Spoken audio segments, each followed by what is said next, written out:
近期，随着中美局势升级，美军在亚太地区活动频繁，联合多个盟友就台海问题上大做文章，甚至鼓动岛内心怀鬼胎的一些人。不过，就在美国舆论热炒台海话题之际，有美军教官就忍不住相关媒体的吹捧，怒喷台军训练问题。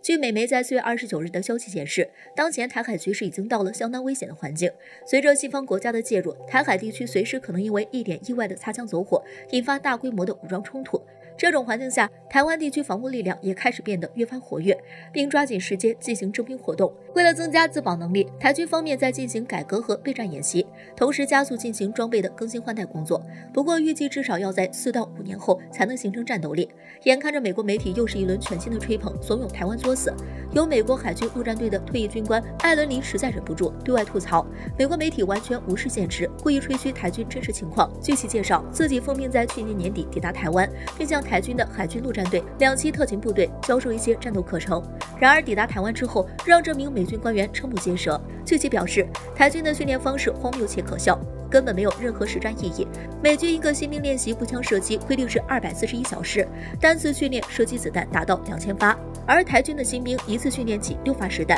此外，与枪械相关的知识，比如保养、拆装、开枪姿势等等，新兵完全不接触，唯一的开枪姿势就只有一个握姿射击，而且还是需要垫一个垫子在身下，整个训练如同儿戏。据美军教官艾伦吐槽，之所以台军坚持6发实弹的训练方式，是硬生生照搬美军2战时期的训练而来。当时美军主要的单兵武器就是 M1 步枪，弹容量仅为6发。然而到如今，步枪技术的发展已经将弹容量提升到30发，但台军的训练规定却死板地停留在6发的要求上，而且因为台军的兵役制度，士兵的整个训练时间里接触到更换弹夹、站姿射击、掩体射击的机会少之又少，甚至有些人根本就没接触过。台军里面的教官也是本着多一事不如少一事的心态，对士兵的懒散和敷衍睁一只眼闭一只眼。加上部队军官懒得教士兵一些枪械结构、拆装、保养等方面的知识，这种训练出来的部队，不要说是没有现代战场的生存能力，就是连手里的枪都不会用。值得一提的是，有网友调侃，这些接受训练的士兵恐怕自己也没指望能掌握多少作战技巧，